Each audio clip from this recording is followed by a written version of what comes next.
acompañen en sus Biblias al Evangelio de Lucas y capítulo 13.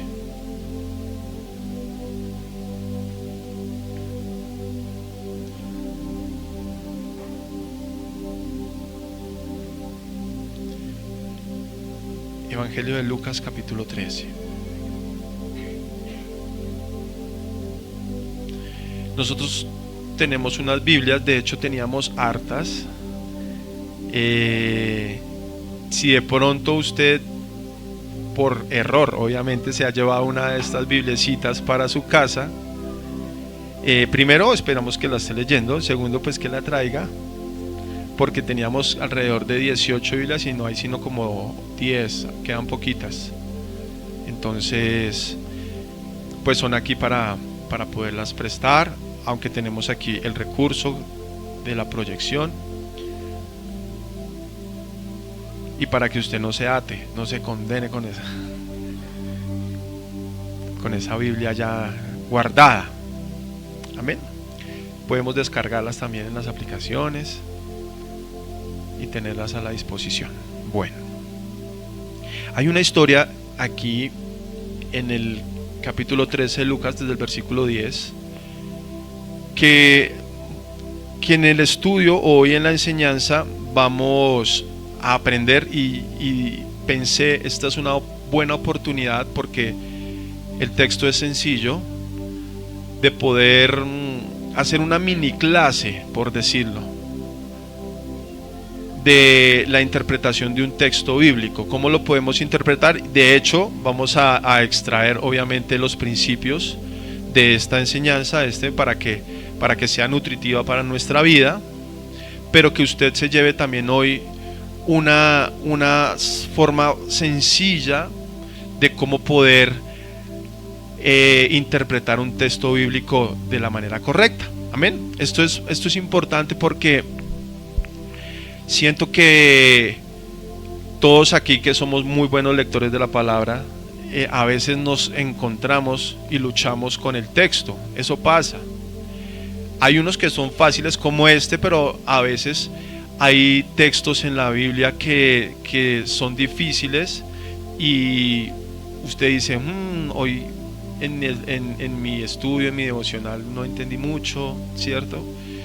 Y de pronto usted busca alguna fuente por allá en internet o en YouTube y se encuentra por allá con alguien que interpretó ese texto peor, y entonces necesitamos como iglesia empezar a ser no autosuficientes, pero dependientes del Espíritu Santo, pero también usar los métodos de una interpretación. Amén. Entonces, mientras vamos estudiando y meditando en el pasaje, vamos a ir aplicando estos principios. ¿Les parece? Es una manera muy didáctica de hoy poder enseñar este sermón. Vamos al texto de una vez. Está en Lucas capítulo 13, versículo 10.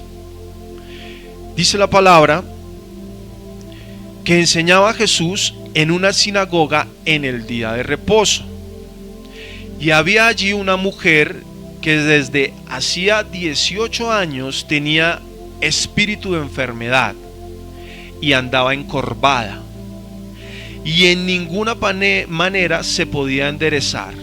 Cuando Jesús la vio, la llamó y le dijo: mujer, eres libre de tu enfermedad.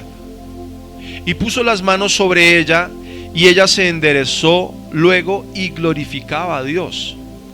Pero el principal de la sinagoga, enojado de que Jesús hubiese sanado en el día de reposo, dijo a la gente: 6 días hay en que se debe trabajar. En estos pues venid y sed sanados, y no en el día de reposo. Entonces el Señor le respondió y dijo: hipócrita, cada uno de vosotros no desata en el día de reposo su buey o su asno del pesebre y lo lleva a beber. Y a esta hija de Abraham, que Satanás había atado 18 años, ¿no se le debía desatar de esta ligadura en el día de reposo? Al decir estas cosas, se avergonzaban todos sus adversarios, pero todo el pueblo se regocijaba por todas las cosas gloriosas hechas por él. El texto Es una historia que ya de pronto muchos hemos leído y hace parte de los evangelios sinópticos de la Biblia. Ustedes saben que los evangelios sinópticos son 3, o de pronto usted no lo sabía. ¿Por qué se llaman sinópticos? Porque tienen, digamos, en cuanto a su estructura, muchas cosas en común, a diferencia del evangelio de Juan. Por eso Mateo, Marcos y Lucas son conocidos como evangelios sinópticos, ¿sí? Entonces este evangelio de Lucas pues narra esta historia y pues muchos de alguna manera la hemos leído y tiene muchos detalles o muchas aristas ahí que nos podrían hacer pensar en sí cuando lo leemos de qué se trata, y es muy fácil de entender, ¿cierto? Pero yo quiero que empecemos a mirar lo primero que nosotros debemos enfrentar cuando vamos o leemos el texto. ¿Qué es lo primero que tú y yo debemos hacer? Pedirle al Espíritu Santo, por más fácil que sea. Señor, dame sabiduría, dame entendimiento para poder comprender tu palabra, porque tú y yo, a diferencia de cualquier otra persona, tenemos la asistencia del Espíritu Santo de Dios y Él nos enseña las cosas.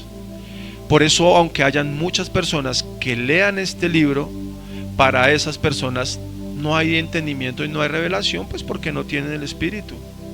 Pero tú y yo lo tenemos y Él nos enseñará todas las cosas. Entonces, lo primero que tenemos que tener y que necesitamos es la ayuda del Espíritu Santo. Amén. Entonces vamos a orar. Padre, te damos gracias en esta mañana, Señor, y te pedimos que tu Santo Espíritu nos ilumine, nos dé entendimiento, Señor, para escudriñar tu palabra. Esta palabra es inspirada por ti, Señor, escrita para redargudirnos, para enseñarnos, Padre, porque dice que en ella encontraremos o hallaremos la vida eterna, Dios. Pero necesitamos entenderla, Señor, conforme, Señor, a tu inspiración, y el deseo que tú plasmaste en ella, Señor, sea revelado a nuestras vidas. En el nombre de Cristo Jesús. Amén. Esto se llama como hermenéutica o exégesis, ¿sí? ¿Qué es la hermenéutica o la exégesis? Es la forma o la manera que nosotros usamos o el método para interpretar un texto bíblico, aunque la hermenéutica se usa también en otro tipo de textos que no necesariamente son bíblicos. ¿Qué es lo que significa la hermenéutica o qué hace la hermenéutica? Que el lector pueda comprender cuál fue la intención del autor, ¿sí? Que yo pueda entender qué es lo que realmente el autor quería decir cuando escribió. La hermenéutica bíblica nos enseña bajo estos principios a comprender fielmente lo que el autor quiso decir. ¿Por qué es importante la hermenéutica? Yo sé que muchos de pronto no conocen este término y exégesis y que es todo eso. Yo no los quiero ahorita aburrir con eso. Solamente quiero decirles que es la forma más fiel para nosotros poder estudiar la palabra de Dios. Y los principios son muy sencillos, son muy básicos, pero a veces no los tenemos en cuenta cuando leemos la palabra de Dios. Por ejemplo, el más sencillo, y vamos a leer. ¿Ustedes qué creen que este texto que estamos leyendo, qué género es? Porque cuando nosotros leemos la Biblia tiene varios géneros literarios. Clase de español de 3º o 4º grado, fábula, cuento, prosa, poesía, había muchos géneros, ¿cierto? Y a uno le enseñaba la maestra de español que cada uno de estos géneros se diferenciaba por ciertas cosas. Pues la Biblia contiene varios géneros literarios. Por eso no es lo mismo leer un salmo, que es un poema, un cántico o un libro de cantares, que son poemas, a leer, por ejemplo, una epístola de Pablo, porque es una carta. Es una carta, es un correo electrónico, es un Gmail, lo que estaba escribiendo Pablo en ese momento, enviado a diferentes lugares, a Roma, a Tesalónica, a Éfeso, y por eso las conocemos como las cartas o las epístolas de Pablo, que sería otro género, una epístola o una carta. Pero también nosotros encontramos como géneros históricos o biográficos, que en este caso son los evangelios, y es por ejemplo, los evangelios son biografías históricas o biografías antiguas de la vida de ¿quién? De Jesús. Cuando tú lees uno de los 4 evangelios, tú tienes que tener en mente que esa persona, bien sea Mateo, Marcos, Lucas o Juan, escribieron la biografía de lo que Jesús hizo. No toda, porque el mismo apóstol Juan en una de sus cartas dice que él hizo tantas cosas que no alcanzarían los libros para escribirlas. Pero de lo más relevante e importante ellos escribieron, y algunos concuerdan en sus relatos porque fueron muy importantes, especialmente en los últimos o en la última semana de Cristo, ¿cierto? Todos lo narraron a su manera. Algunos, como Juan, por ejemplo, testigos oculares de estos. Otros, por ejemplo, como Lucas o como Marcos, que pronto no estuvieron tan cerca de Jesús, pero que ellos relataron lo que en su caso les hablaron Pedro o Pablo, en el caso de Lucas. Amén. Ahora, Lucas y digamos Mateo, Marcos y Juan, pues tenían personalidades diferentes, ¿cierto? Y tenían su manera de escribir diferente. El caso de Lucas, por ejemplo, que es uno de los evangelistas que más relata los milagros de Jesús, es un caso que tiene un detalle interesante, y es que él es médico. Pues no decimos médico no en el sentido como hoy conocemos los médicos, graduado de la universidad tal o tal, pero era una persona que ejercía la medicina, los métodos de curación medicinales y ciertos conocimientos inclusive acerca de la medicina. O sea, él conocía muy bien todo el tema del cuerpo humano, y pues para él narrar todo este tipo de cosas o de acontecimientos era tremendo, ¿no? Porque era un hombre de ciencia y de conocimiento. Y este episodio que estamos leyendo pues es narrado por Lucas. Entonces tenemos un primer dato interesante cuando tú estás leyendo la Biblia. Dices, bueno, yo voy a enfrentarme a un libro o a este episodio escrito por este autor. ¿Quién era? Es interesante saber quién es Lucas.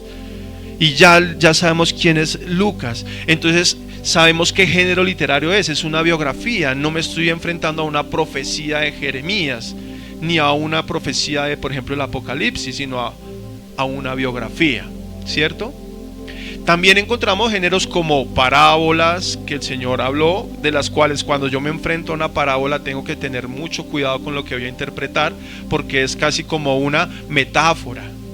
Entonces eso es importante. Aquí no hay metáfora, aquí es un acontecimiento real. Es decir, Lucas escribió algo que ocurrió. Y lo que él dice es interesante. Vamos a ver qué es lo que él dice. ¿Qué dice en el versículo 10? Que Jesús enseñó en una sinagoga el día de reposo. Y si nosotros leemos todo el pasaje, vamos a tener que darnos cuenta, o tendríamos que ser muy ingenuos para no entender el énfasis que Lucas está haciendo en el día en el que el Señor hizo el milagro. ¿Cuál fue el día? El día de reposo. ¿Y cuál era el día de reposo? Bueno, si yo soy más juicioso, en mi estudio me voy a poner a pensar que el día de reposo para ellos no es el mismo de nosotros, porque hoy nosotros prácticamente que reposamos o descansamos, ¿cuál día? El domingo. Pero ellos, por la ley, tenían o entendían que el día de reposo era el sábado, el sábado. Y ese día, 4 veces lo dice el autor de Lucas, el día de reposo, el día de reposo, el día de reposo en el texto. Eso tiene que ser para mí una señal de que hay un énfasis en ese día, o sea que no fue cualquier día. Y eso me empieza a dar más luz sobre el texto.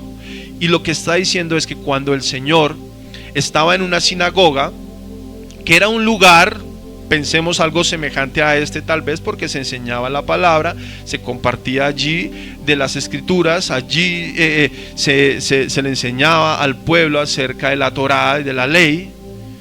El Señor está allí, y mientras enseñaba, ¿qué pasó cuando Él estaba allí enseñando?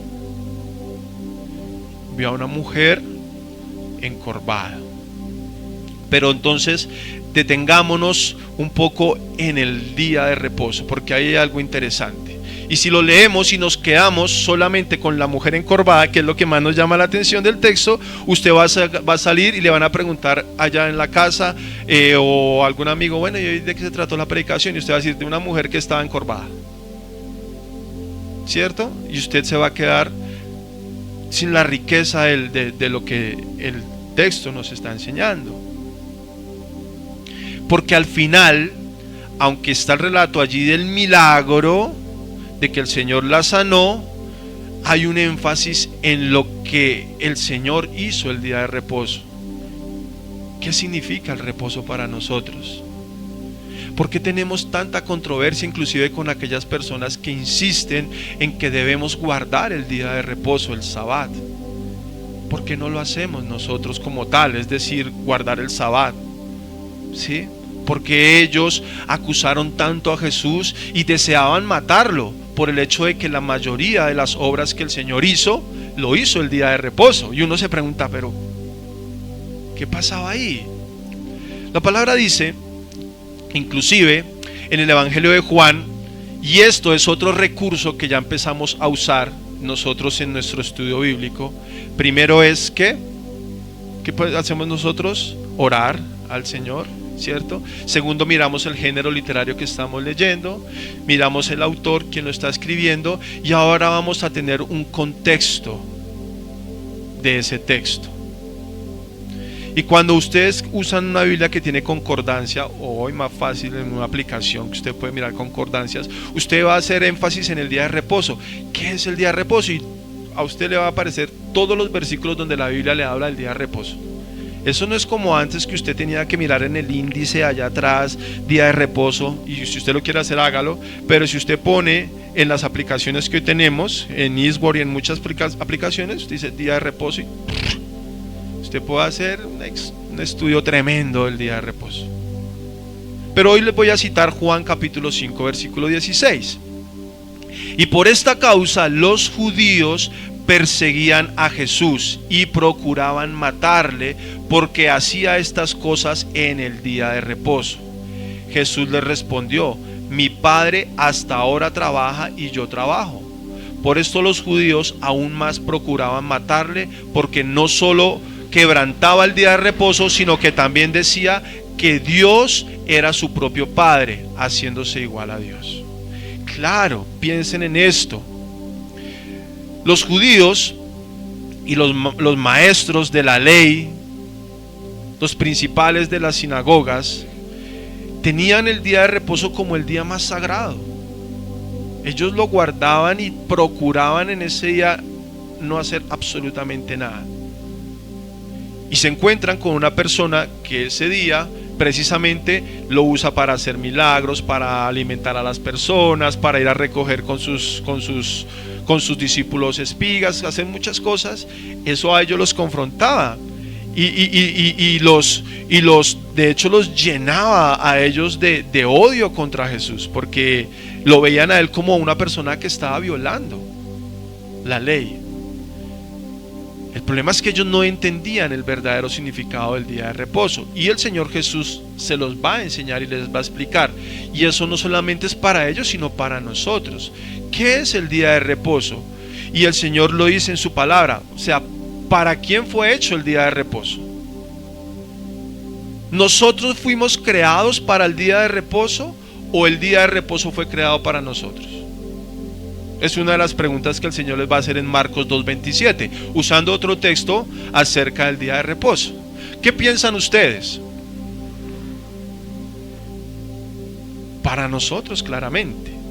Porque de hecho, cuando el Señor, dice su palabra, creó todas las cosas, en 6 días las hizo, y el séptimo día Él descansó de toda su obra. Pero quiere decir que es que el Señor estaba cansado, Dios se cansó, el séptimo día ya estaba que botaba la toalla de hacer todas las cosas. No, pero Él dejó toda su obra, reposó para que nosotros tomáramos en ese ejemplo la necesidad que tenemos de descansar nosotros, porque nosotros, como somos, trabajaríamos todos los días. No reposamos, no le guardamos ni siquiera el día al Señor. Fue creado para nosotros. Por eso el Señor les dice, les respondió: mi Padre hasta ahora trabaja y yo trabajo. O sea, el Señor les está diciendo, ¿ustedes qué piensan? ¿Que es que el día de reposo es para Dios? ¿Ustedes piensan que es que Él está descansando? No, Él está trabajando. ¿Y a qué se refería que Él está trabajando? Pues que, imagínense que Dios descansara el día de reposo. Cerro la cortina, ya miren a ellos cómo se defienden el día de reposo. Yo estoy descansando. No, Dios trabaja. Quiero decir que Dios todos los días está pendiente de su obra, está ahí, y Cristo también. Por eso Él decía, y yo también trabajo. O sea, Él sabía y comprendía cuál era su misión. Ahora, ellos no entendían esto y por esa razón procuraban matarlo. Cuando yo pienso en esto y leo el texto de aquella mujer que fue sanada el día de reposo, pues se me abre un poco más la idea de por qué el principal de esa sinagoga se ofendió tanto cuando el Señor la sanó. Y empiezo a darle mayor riqueza a la palabra de Dios, ¿cierto? Empiezo yo a decir, ya, no solamente estoy leyendo un pasaje por leer, lo que pasa es que aquí hay un significado más de trasfondo. Y también empiezo a entender que el día de reposo fue hecho para mí, para nosotros, no nosotros para el día de reposo, que es lo que piensan muchas personas. No, es que nosotros fuimos hechos para ese día. Al final nos encontraremos con textos cuando el Señor, hablando de lo que es reposo, dirá, pues yo mismo soy vuestro reposo. Él es nuestro reposo, Él es nuestro descanso. Ahora, lo digo porque usted puede ser la persona que más descansa. Usted puede estar pensionado y ya no hacer nada y no tener reposo. Estar afligido, agobiado. Usted puede estar de vacaciones y en un resort o en una playa y no tener el reposo. Pero si usted y yo tenemos a Cristo, tenemos nuestro verdadero reposo. Por eso el Señor dijo, yo soy vuestro reposo. Él es nuestro verdadero reposo. Por eso el Señor nunca tuvo problemas con aquellos que decían que ese día no podía Él hacer absolutamente nada. Al contrario, yo veo que el Señor más los desafiaba en ese sentido. Y vamos al texto y les dice, hipócritas,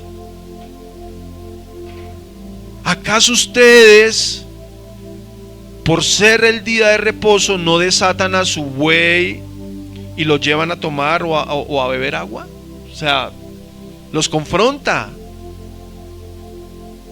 Entonces yo no tengo el derecho de a esta hija de Abraham, o sea, era una mujer de ellos, era una israelita, de sanarla.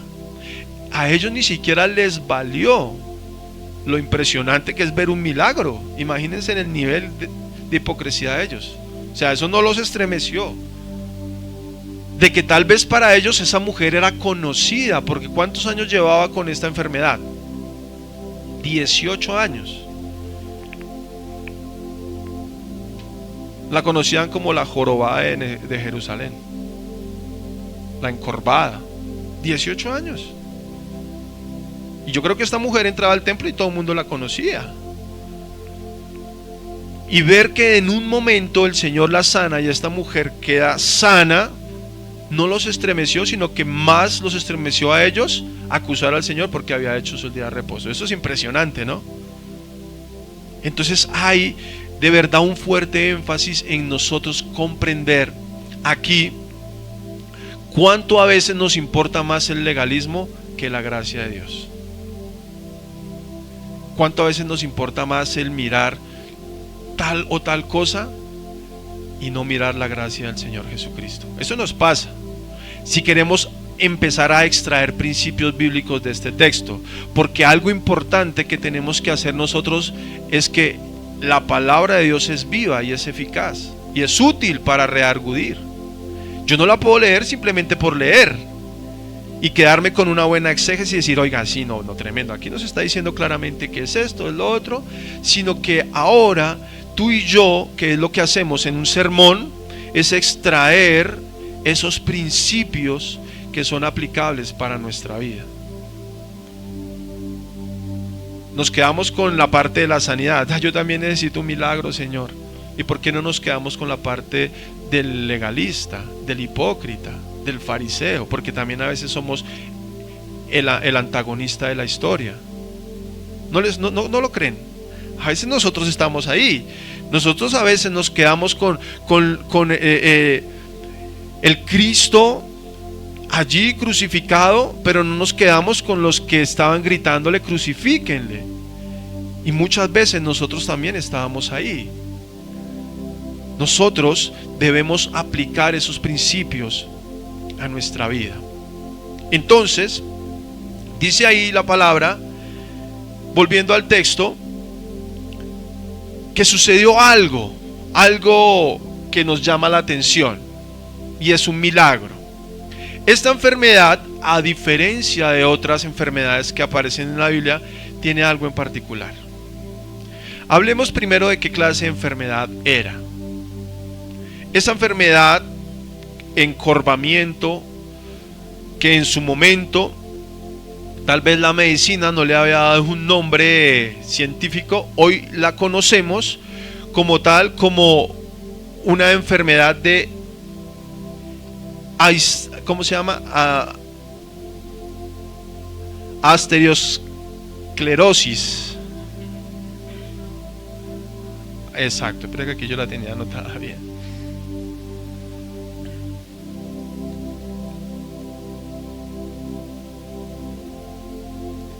Yo ahorita la encuentro, no se preocupen. Pero yo también me tomé el trabajo de investigar. Era como asemia arteriosclerósica, algo así. Es bueno cuando leemos un texto recurrir y basarnos también al conocimiento, bien sea histórico o científico, que nos da un poco más de claridad. Ejemplo. Nosotros leemos muchas veces en la Biblia ciertas cifras, medidas, cantidades, monedas que para nosotros no son comunes. No, y llenaron 12 cántaros y valieron 3 talentos. ¿Qué representa eso, por ejemplo? Un cántaro, ¿cuántos litros son? Porque eso nos da una mayor dimensión de lo que estamos leyendo. 12 cántaros, no, pues son 12 cositas así. Y cuando estudiamos esas medidas, las traemos a nuestra época, uno dice, oiga, no, si era harto. O no, sí, 1 talento, 2 talentos era harto. 30 piezas de plata por las que vendieron al Señor Jesús, ¿cuánto significa? ¿Cuál era el valor? Y uno empieza a darle mayor riqueza y mayor dimensión. El caso de esta enfermedad, que era una enfermedad en sus huesos, había consumido a esta mujer por esa arteriosclerosis, vamos a llamarla así, durante 18 años. Ahora, yo quiero que usted piense en esa enfermedad. De pronto, sí, yo he visto personas que a veces por la edad o por esta enfermedad tienen una postura que es una enfermedad a veces degenerativa, ¿no? Se va el cuerpo cada día más torciendo un poco. Y esta mujer sufría de esa enfermedad a tal punto que ya había aprendido a convivir con ella.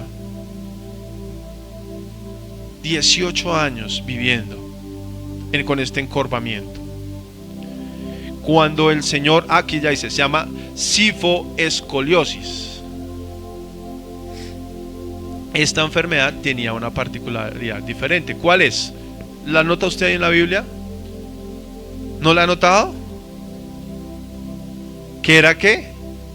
Un espíritu de enfermedad. Y eso ya me abre una ventana diferente. ¿Por qué?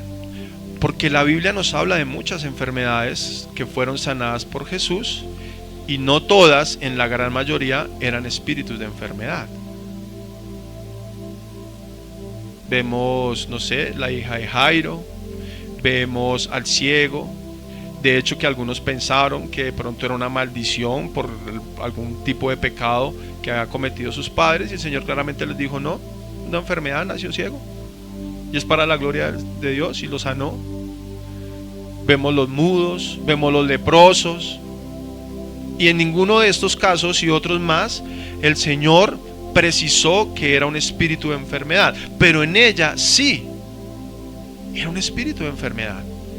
Y esto a nosotros nos permite pensar bíblicamente que sí hay espíritus que producen enfermedad. Amén. Ahora, no quiero que usted se quede con que todas las enfermedades es un espíritu de enfermedad. Así como los pecados no son un espíritu o un demonio, como lo aprendimos nosotros mal durante mucho tiempo. No venía una persona aquí luchando con la borrachera, luchando con alguna droga, con la pornografía. No, es que soy un esclavo, un espíritu inmundo. No, esa conducta es una conducta pecaminosa, que no podemos achacársela o atribuírsela a un espíritu inmundo, como las enfermedades como tal, en su gran mayoría, no podemos decir que son un espíritu. Son causa a veces de ¿qué? De una vida de malos hábitos, a veces de problemas congénitos, ¿cierto? En la gran mayoría y el 100% de los casos, producto del pecado del hombre, porque la enfermedad entra por el pecado del hombre. Entonces, ahí tenemos nosotros la realidad de que la enfermedad no fue en un principio el diseño de Dios, pero se desarrollaron y se seguirán desarrollando por causa de la decadencia del pecado, que continúa avanzando cada día más y más. Entonces aparecerán más enfermedades cada vez por causa del pecado, ¿cierto? Pero también vemos aquí que sí, que en este caso era un espíritu que tenía a esta mujer atormentada hacía ¿cuánto? 18 años. Y otra cosa particular que me llama la atención de este pasaje es que, a diferencia de otros, esta mujer no buscó a Jesús. Desen cuenta que en la mayoría de los milagros que el Señor hizo, en su gran mayoría, las personas buscaron desesperadamente ese milagro. Buscaron, escucharon. Por ejemplo, a mí me llama la atención el caso de Jairo, el principal de la sinagoga, que su hija enferma dejó a un lado su reputación, todas sus convicciones, todos sus prejuicios, y buscó a Jesús en contra de lo que dijeran sus amigos, porque todos perseguían a Cristo. Pero él, al ver a su hija enferma, fue y lo buscó y le pidió a él un milagro. Y en ese mismo episodio uno se da cuenta que una mujer que con un flujo de sangre se llevaba sufriendo también mucho tiempo, y ella misma buscó a Jesús y dijo: si tocara el borde de su manto yo sería, y ella buscó el milagro, y muchos buscaron los milagros. Pero en este caso esta mujer no buscó. ¿Quién la buscó a ella? Jesús. Entonces esta historia tiene aquí otra arista diferente. Fue Jesús el que la miró y se compadeció de ella. No es el único caso en el que Jesús hace esto.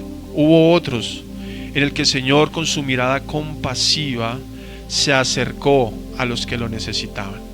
¿Se acuerdan de la viuda de Naín?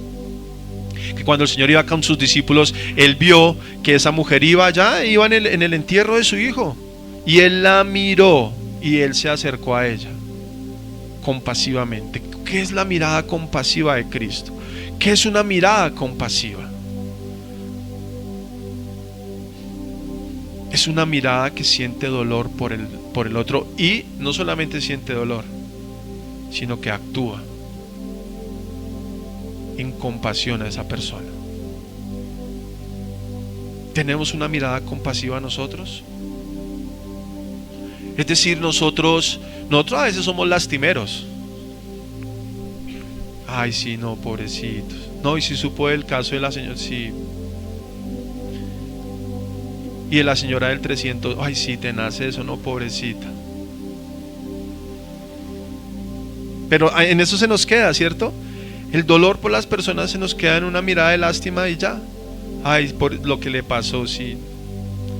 Pero actuamos compasivamente. Porque si el Señor se hubiera quedado simplemente como: ore, voy a estar orando. Pero Él hacía todo para poder subsanar el dolor o la tragedia de esa persona.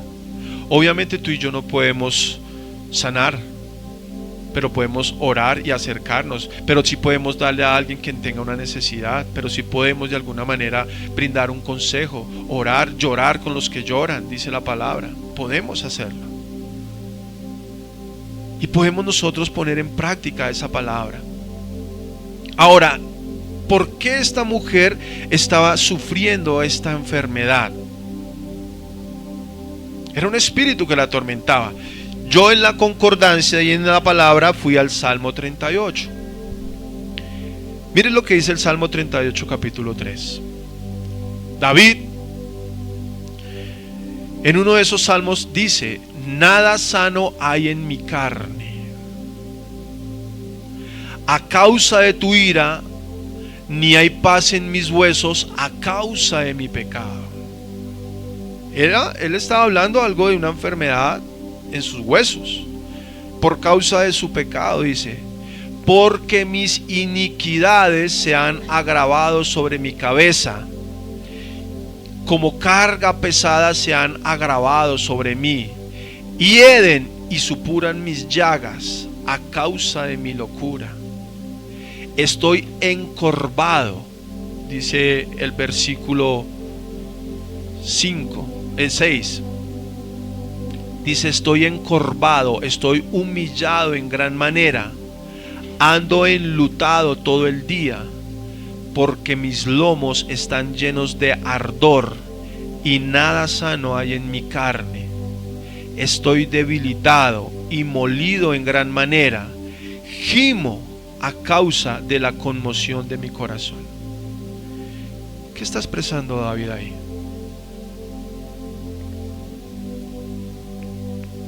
Él está experimentando físicamente, él ha somatizado sus emociones. Y esto es una realidad, mis hermanos. Dicho por la ciencia, en gran parte nuestras enfermedades físicas son la respuesta de nuestras emociones. ¿Cómo estamos emocionalmente? De alguna manera pienso yo que esta mujer que llevaba 18 años con este espíritu de enfermedad estaba atada. Es lo que la palabra del Señor dice: esta mujer vivía atada, estaba encadenada, porque tal vez en su corazón o en sus emociones habían muchas cosas que ella no había solucionado. Ella había somatizado. David está expresando eso. ¿Cuál fue la causa por la cual David empezó a experimentar toda esta enfermedad? Porque él está hablando del dolor en sus huesos, de que está encorvado, de que hasta tiene llagas por causa de su pecado y de su iniquidad. De hecho, dice la palabra que mientras él cayó, guardó silencio, envejecieron sus huesos. Él empezó a experimentar la peor época de su vida cuando sintió ese adormecimiento espiritual, porque David fue un hombre que experimentó los momentos más hermosos de su vida cuando estaba bien con Dios, cuando trajo el arca, cuando la recuperó, cuando danzó. Todo lo que él hacía prosperaba, ganaba las batallas, todo. David es un hombre que estaba. Pero cuando él pecó, cayó su pecado, encubrió, y quién sabe qué otras cosas empezó a experimentar él, ¿cierto? Que son causa del pecado. ¿Como qué? Como el rencor, como el orgullo, como la envidia, como la altivez, quién sabe qué más otras cosas. Empezó a carcomerlo a él físicamente. Y eso pasa muchas veces en nosotros, mis hermanos. Yo aquí puedo ver otro principio en el estudio de la misma palabra, algo que empieza a hablar a mi vida, a mi corazón. Y tú dices: Señor, yo estoy leyendo esta palabra y me doy cuenta que tal vez muchas de las cosas que yo estoy sintiendo son causa de lo que yo estoy viviendo. Y yo lo he podido ver, mis hermanos. Miren, yo no sé si usted ha sentido en algún momento que si usted tenga una ansiedad tan tremenda, o unos nervios, un rigor, que a usted le duele el estómago, ¿cierto? Usted empieza a sentir cólicos, usted empieza a sudar frío. Es que es imposible no somatizar las emociones. pero esto puede avanzar y llevar a causas peores. Personas que empiezan a tener enfermedades gástricas, úlceras, y usted habla con esa persona y esa persona está llena de odio, de rencor, de dolor, de deseo de venganza contra otra persona. Y esa venganza al final, como dice por ahí un dicho, es un veneno que usted se toma pensando que le va a hacer daño al otro. Pues es que usted es el que se está tomando el veneno. Ese odio y ese rencor lo está haciendo a usted enfermarse. Y uno ve personas que la misma enfermedad las empieza a hacer mirar hacia el piso, hacia abajo. Y saben, esto es algo mío, ¿no? Aquí ya no hay una revelación extra bíblica que yo esté, no. Esto es algo mío. Pero si nos ponemos a mirar, esa mirada hacia abajo, ¿a quién hace mirar? A uno mismo. Que va en contra de lo que el mismo Señor sí dice en su palabra. ¿Cómo debemos ser nosotros los creyentes? Erguíos vuestros corazones. La mirada espiritual hablo, ¿no? Y si podemos también física, es hacia allá, verticalmente, hacia el cielo, donde está Dios. Y si nosotros tenemos una postura correcta en nuestra mirada de las cosas, primero allá, podemos tener una mirada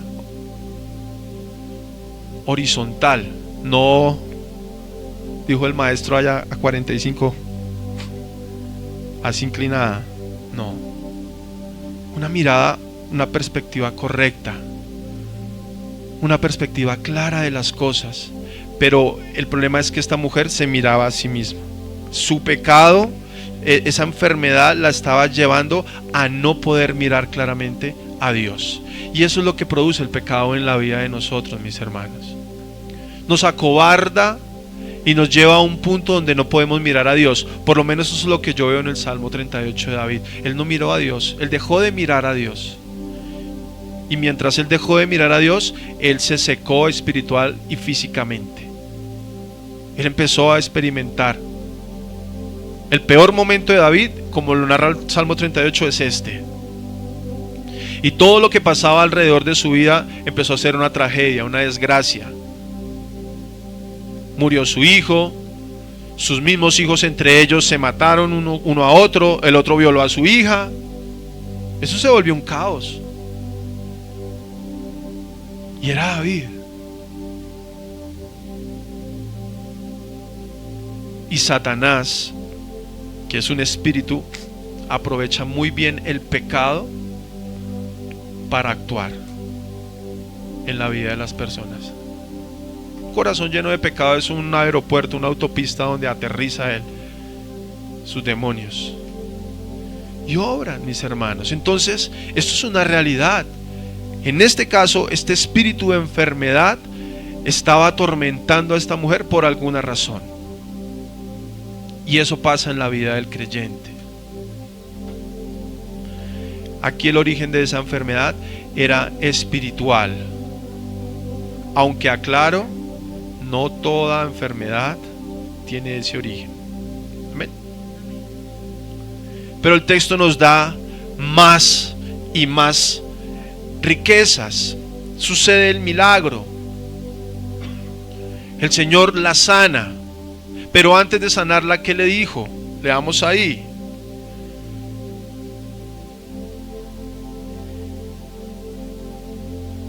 Cuando Jesús la vio, la llamó y le dijo: mujer, eres libre de tu enfermedad.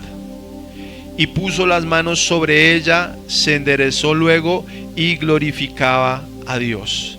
Dios la libera, el Señor Jesús la libera, la sana, e inmediatamente esta mujer agradece y glorifica a Dios. ¿Cómo más me habla la palabra de Dios en este pasaje?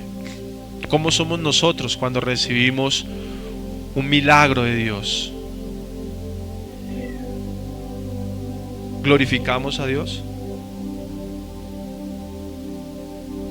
Porque el porcentaje de las personas que glorifican a Dios después de un milagro es del del 10% de un 100. O sea, de 100, 10 glorifican a Dios. Lo vemos en los 10 leprosos. De 10, 1.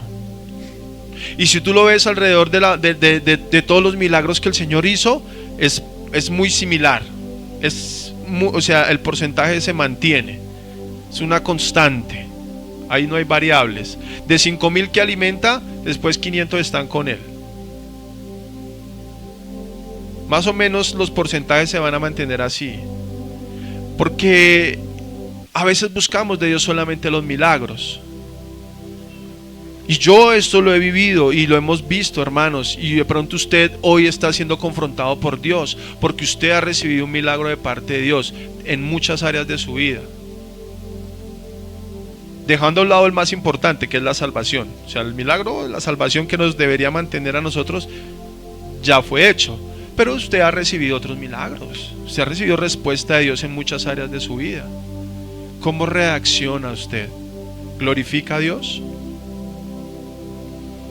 ¿Es usted como esa mujer encorvada que después da gracias al Señor o no? ¿O es como los 10 leprosos? Gracias, Melquisita. La destapé con una sola mano rápido.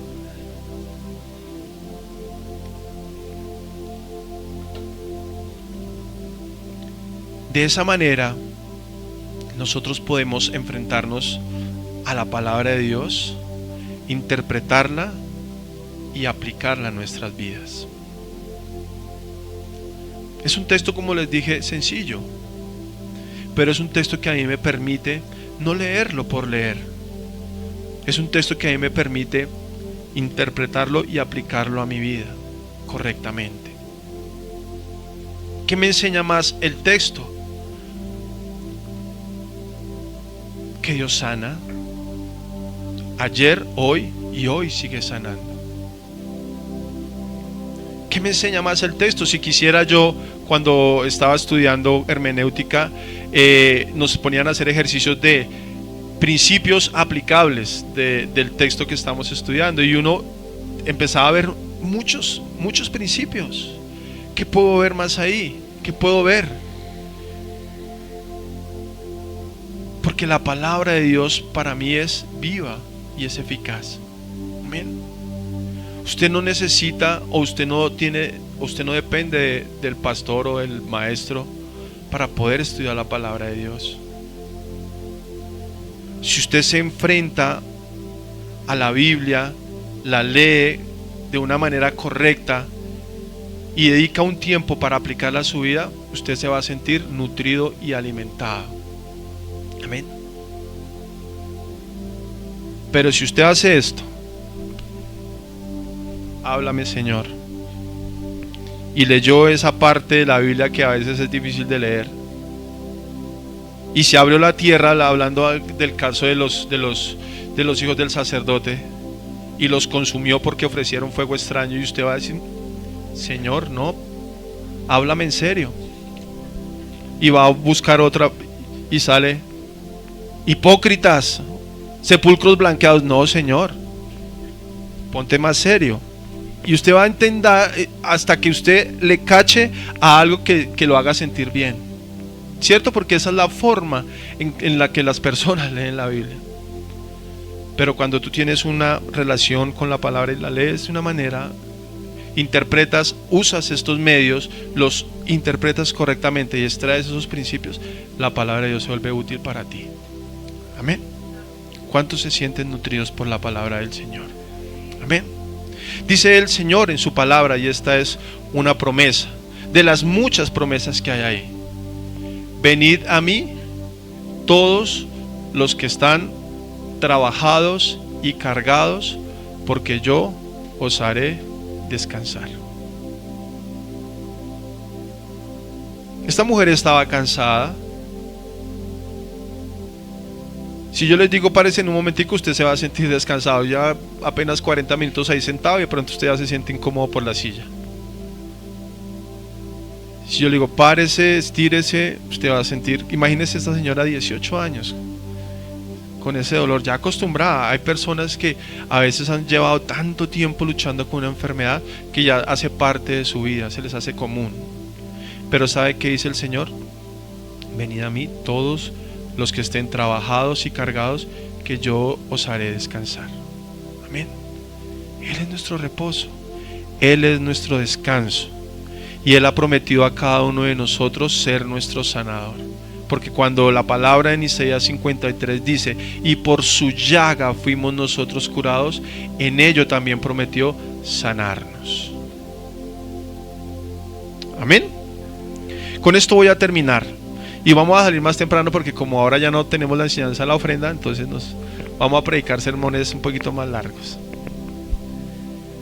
Cuando Pablo y Silas estaban en la cárcel, ellos estaban experimentando una aflicción, ¿cierto? Ellos estaban allí experimentando un sufrimiento, un padecimiento por causa de Cristo. ¿Qué quiero enseñarles con esto? ¿Cuál fue la postura de ellos frente a esa situación?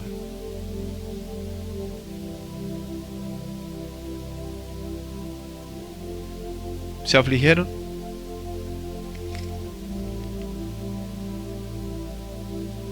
¿Cuál fue la reacción de ellos en medio de la prueba? Dice ellos que ellos erguidos. Cuando yo hablo de erguidos, o la Biblia habla de erguidos, es de estar firmes y gozosos, dice la palabra, alababan, cantaban al Señor. ¿Cuál es la postura que tú y yo debemos tener en medio de la situación y de la aflicción? Estar erguidos, gozosos. Sin importar cuál sea la situación, debemos tener la fe intacta, alabando al Señor. Esa es la postura de un creyente. Yo no estoy diciendo que con esto no tengas que sobrellevar la carga, lo que tengas que estar pasando, pero tu postura de fe o espiritual debe ser la misma. Eso fue lo que mantuvo a Pablo siempre en la misma condición. A pesar de lo que tuvo que pasar, él estuvo erguido. No permanezcamos más en esta condición, espiritualmente hablando, porque yo sé que de pronto alguno aquí, pero como una aplicación a nuestro día a día, no permanezcamos más así.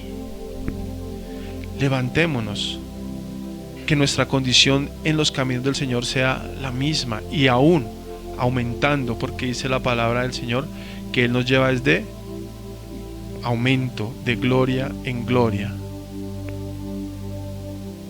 hasta llegar a la estatura del varón perfecto que es Cristo Jesús. Amén. Los invito para que se pongan de pie, mis hermanos.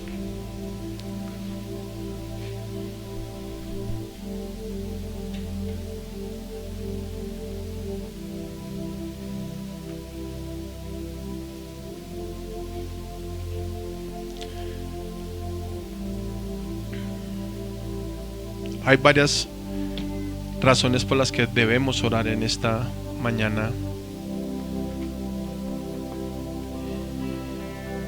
Y siento que una, y tal vez la más importante, es que usted piense en lo siguiente.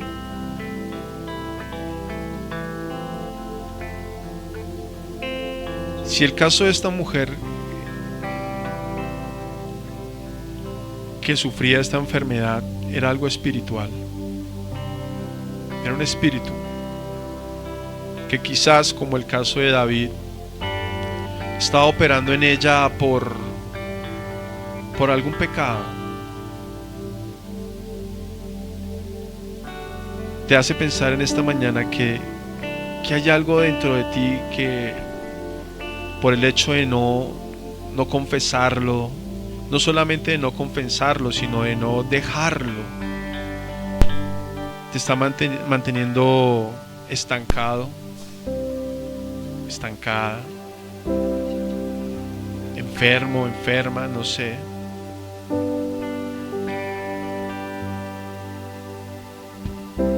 piensa en lo que dice el Señor aquí en esta palabra que te voy a leer. Hijo mío, no te olvides de mi ley, y que tu corazón guarde mis mandamientos, porque largura de días y años de vida y paz te aumentarán. Nunca se aparte de ti la misericordia y la verdad.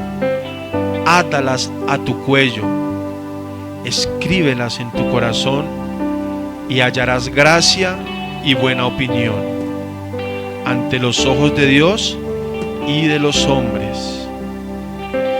Fíate de Jehová de todo tu corazón, y no te apoyes en tu propia prudencia. Reconócelo en todos tus caminos, y enderezarás tus veredas. No seas sabio en tu propia opinión. Teme a Jehová y apártate del mal. Y mira lo que dice aquí esto, que es tremendo, para que crean que lo que estamos hoy hablando es verdad. Porque será medicina a tu cuerpo y refrigerio para tus huesos. Amén. ¿Es cierto o no es cierto?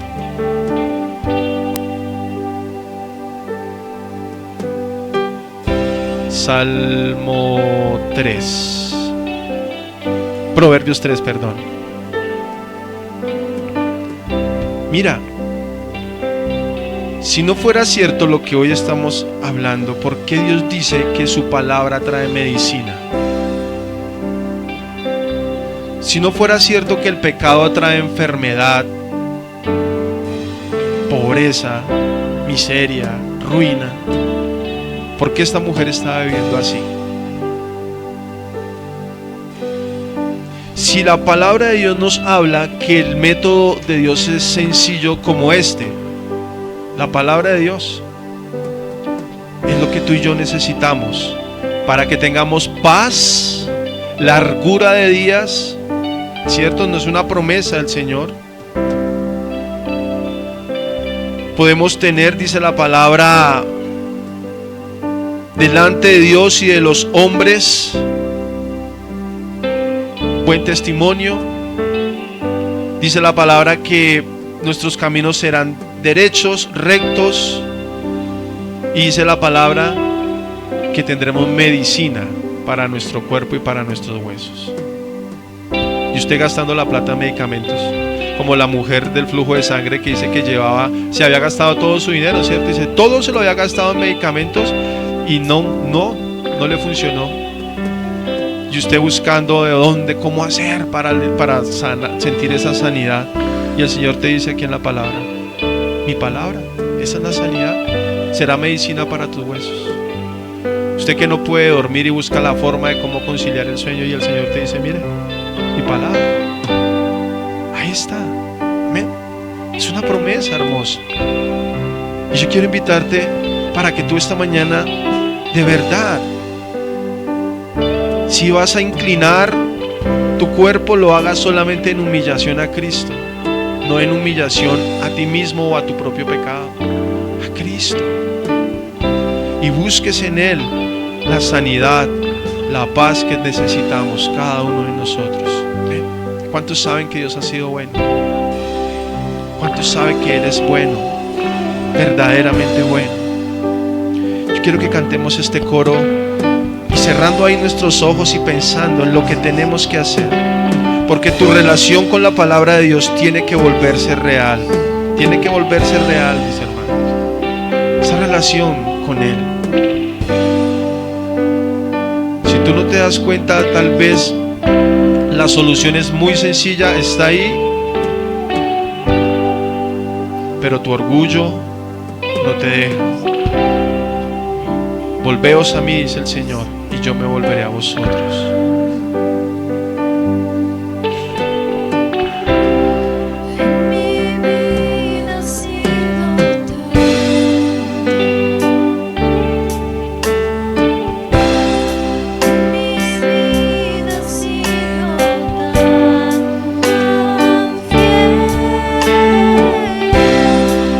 Mi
fidelidad, Señor.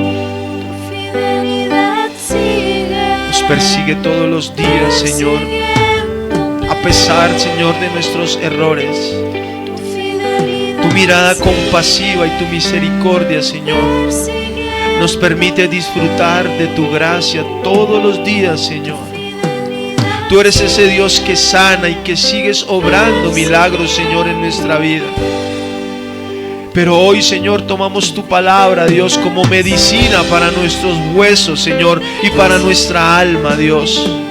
Para todo aquel, Señor, que se siente, Señor, afligido, Señor, física o emocionalmente, Dios. Hoy te pedimos, Señor, libertad y sanidad, Señor, para nuestras almas, Dios.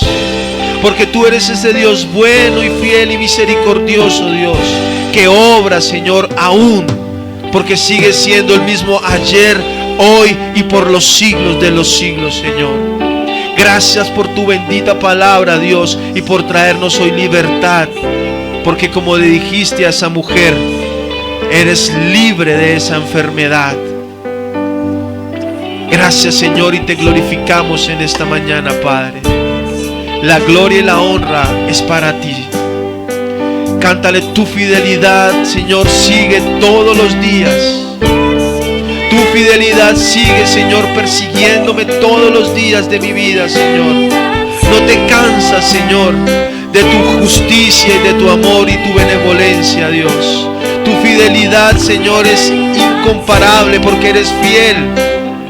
No porque nosotros lo seamos, sino porque tú eres fiel a tu palabra y a tu promesa, Señor Jesús. Gracias, bendito Dios. Gracias, Señor. En el nombre de Cristo Jesús, toda la honra y toda la gloria es para ti, Señor. Amén, amén y amén. Aleluya, mis hermanos. Dale ese aplauso al Señor. Aleluya. Mis hermanos, los invitamos para que nos acompañen en estas reuniones familiares. Los invitamos para que ustedes hagan parte de que la iglesia y la obra siga creciendo. Amén. Si de pronto alguno dice: yo quiero hacer en mi casa un ágape, quiero invitar a alguna persona, háganoslo saber, que nosotros vamos a buscar la forma de poder hacer estas reuniones en las casas. De verdad que, pues hablando con mis hermanos, nos ha animado mucho poderle compartir a personas nuevas también. Nos anima a predicarle a ustedes también, pero a personas nuevas nos llena de gozo.